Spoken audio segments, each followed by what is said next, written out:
C'est une rencontre de grande envergure organisée ce jeudi 27 juillet 2023 à Lubumbashi.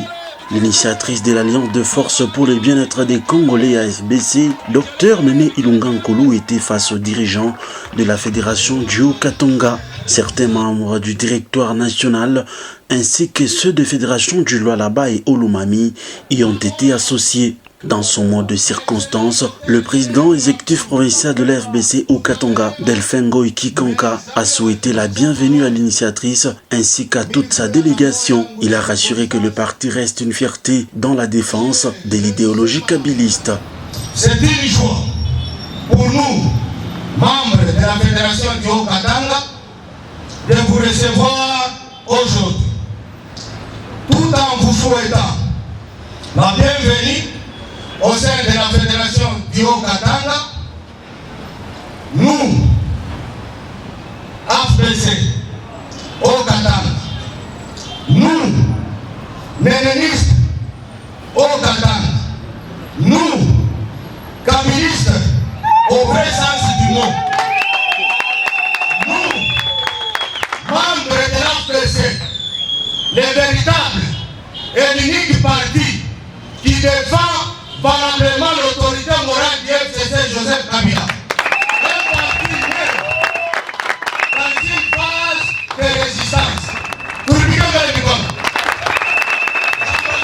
De son côté, le secrétaire général de l'AFBC, Maître Nixon Katembo, a salué la flamme entretenue dans la fédération du Haut-Katanga sous le leadership de Delphin Ngoy Kikanka. Aussi, il a apprécié le dynamisme de l'initiatrice Dr Nene Ilunga Nkulu. Et donc, c'est une fierté pour nous de nous retrouver encore ici à Lubumbashi, où tout a commencé. Nous voulons vraiment, à cette occasion, féliciter la bravoure qui caractérise le travail remarquable des camarades du Haut-Katanga. À cela, nous tenons à vous remercier sincèrement et nous tenons également à vous encourager d'aller de l'avant. Lorsque vous êtes devant nous, nous sentons que nous sommes forts.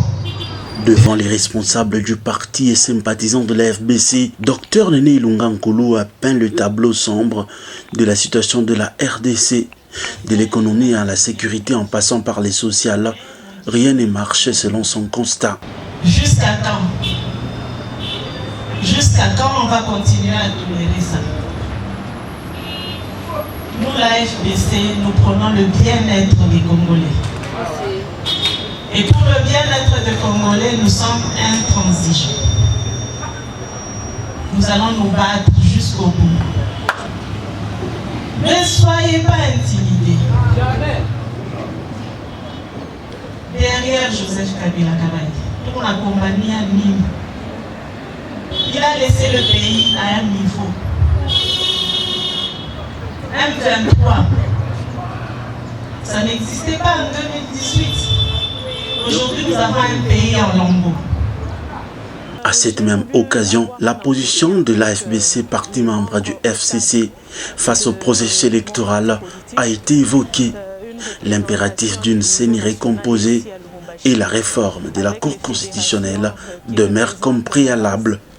Nous nous sommes entretenus sur la conduite à tenir en ce moment où nous sommes résistants kabilistes. Et donc nous nous sommes confirmés comme étant résistants kabilistes. Des deux, nous avons dit que nous n'avons pas pris la retraite politique comme le Raïssi Joseph Kabila Kabange n'a pas pris sa retraite politique et que nous allons combattre pour la crédibilité des élections. Nous continuons aux côtés du FCC à réclamer une CENI consensuelle, une cour constitutionnelle rénovée et aussi la révisitation de la loi électorale.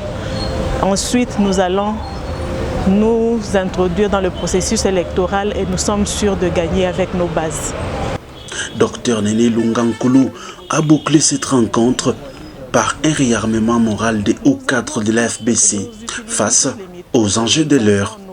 Elle n'exclut pas de recourir à l'article 64 de la Constitution pour faire entendre leur voix. Nous utilisons toutes les méthodes et nous avons nos bases avec l'article 64 sûrement qui arrivera.